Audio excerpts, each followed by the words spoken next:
প্রিয় বন্ধুরা, তোমরা কেমন আছো? আশা করছি তোমরা ভালোই আছো।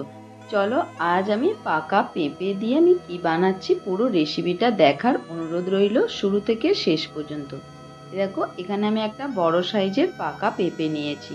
পেঁপেটা প্রথমে আমি দু আধখানা করে কেটে নিচ্ছি, তারপরে এই ভেতরের যে দানাগুলো সেটা আগে বার করে নেব। দেখো, একটা চামচের সাহায্যে এই ভেতরের দানাগুলো আমি বার করে নিচ্ছি। এইরকম পাকা পেঁপের সন্দেশ কে কে খেয়েছো অবশ্যই একটা কমেন্ট করে আমাকে জানিও। আজ আমি খুব সহজেই পাকা পেঁপের সন্দেশটা বানাচ্ছি। পুরো রেসিপিটা দেখার অনুরোধ রইল শুরু থেকে শেষ পর্যন্ত।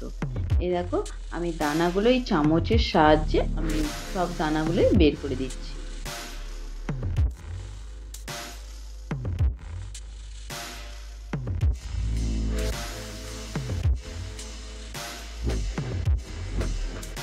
এই দেখো, এইরকম চামচের সাহায্যে খুব সহজে আর খুব তাড়াতাড়ি ভেতরে দানাগুলো বেরিয়ে গেল। তারপরে আমি একটা ছুরির সাহায্যে এরকম লম্বা লম্বা করে কেটে নিচ্ছি। তোমরা পারলে প্রথমে খোসাটাও ছাড়িয়ে নিতে পারো। যেহেতু এখানে আমার পেঁপেটা খুবই পেকে গিয়েছিলো, তাই আমি খোসাটা ছাড়াতে পারছিলাম না বলে এই ছুরির সাহায্যে এরকম টুকরো করে করে ভেতরের অংশগুলো আমি কেটে নিচ্ছি। দেখো, খুব সহজেই ভেতরের অংশগুলো এরকম ছোট্ট ছোট্ট করে কেটে নেওয়া যাচ্ছে।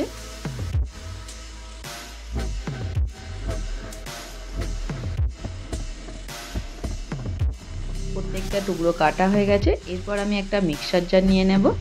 এই মিক্সার জারের মধ্যে পেঁপের টুকরোগুলো নিয়ে নিচ্ছি। তারপরে আমি একবার মিক্সার জারটা ঘুরিয়ে নিয়ে তোমাদের দেখাচ্ছি। ঘুরিয়ে নেবার পরে এইরকম পুরো মিহিভাবে পেঁপেটা বাটা হয়ে গেছে। এরপর আমি একটা বাটির মধ্যে প্রথমে ঢেলে রেখে দেব। এরপর গ্যাসের মধ্যে একটা ফ্রাইং প্যান বসিয়ে দিয়েছি। তারপরে সাদা তেল দিয়ে দিচ্ছি ছোটো চা চামচের 2 চামচ।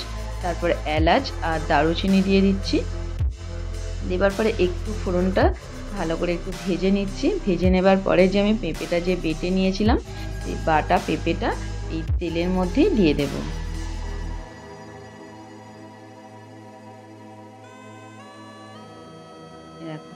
আর এই সময় গ্যাসের ফ্লেমটা অবশ্যই আস্তে রাখতে হবে, নাহলে পেঁপের লিকুইডটা ছিটকে গা হাতে পড়তে পারে। তাই আমি গ্যাসের ফ্লেমটা আস্তে করে দিয়েছিলাম। আর দেখো, পেঁপেটাকে নেড়ে নেড়ে আমি একটু শক্ত মতন তৈরি করে নেব। ভালো করে আমি নেড়ে চেড়ে নিচ্ছি। এরপর নাড়তে নাড়তে কিছুক্ষণ পরে আমি 2 চামচ সুজি দিয়ে দিচ্ছি। দেখো, 2 থেকে আমি 3 চামচ সুজিটা দিয়ে দিচ্ছি। তোমরা 2 চামচও দিতে পারো। দেখো, সুজিটা দেবার পরে আবার ভালো করে নেড়ে চেড়ে নিচ্ছি। সুজিটা দেবার কারণ এই পেঁপের লিকুইডটা তাড়াতাড়ি একটু ঘন হয়ে যায়, তাই আমি এখানে 2 থেকে 3 চামচ সুজি দিয়েছি।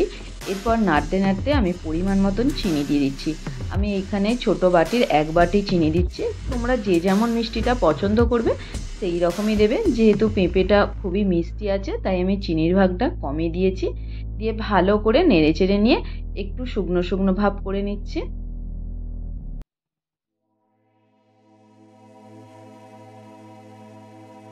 আর এটা অবশ্যই একটু সময় ধরে ভালো করে নেড়ে চেড়ে নিতে হবে। যতক্ষণ না ঘন হয়ে আসে ততক্ষণ আমাকে এইভাবে নেড়ে চেড়ে যেতে হবে।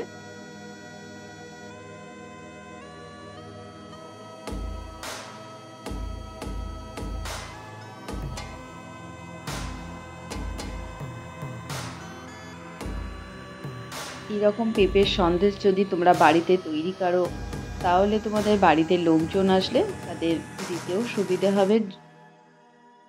আর বাচ্চা থেকে বড় সবারই খেতে খুবই ভালো লাগবে। দেখো, কিছুক্ষণ নাড়ার পরে আমি এখানে 1 চামচ ঘি দিয়েছি। আবার একটু নেড়ে চেড়ে নেবার পরে আবার আমি 1 চামচ ঘি দিচ্ছি। দিয়ে ভালো করে নেড়ে নিচ্ছি।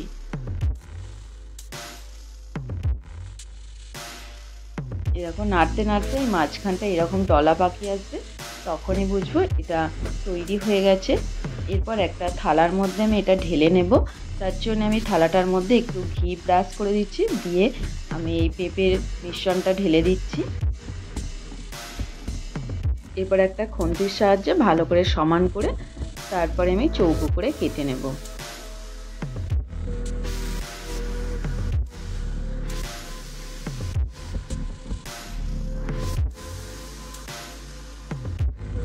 খুব সহজে খুব তাড়াতাড়ি পেঁপের কত সুন্দর সন্দেশ তৈরি হয়ে গেল।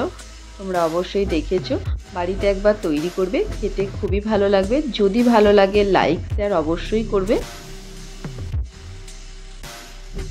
দেখো এইভাবে আমি প্রথমে চৌকো করে নিচ্ছি, তারপর ছোট ছোট করে আমি টুকরো করে নেব।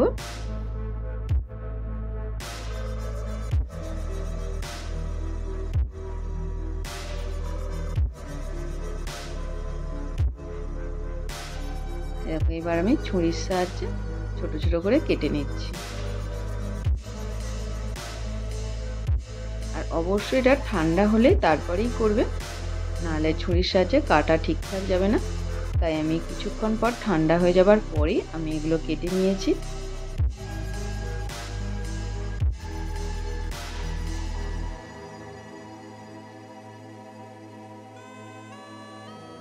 আর ওপর দিয়ে একটু ড্রাই ফ্রুট ছড়িয়ে দিচ্ছি। তোমরা এটা দিতেও পারো আবার নাও দিতে পারো,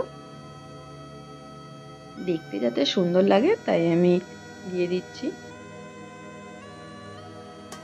এরকম কেটে আমি তোমাদের একটা দেখাচ্ছি, হাতে করে তুলে নিচ্ছি। কত সুন্দর দেখতে লাগছে বলো তো। অবশ্যই তোমরা বাড়িতে একবার তৈরি করবে, তোমাদেরও খেতে খুবই ভালো লাগবে। আজ তবে আসি।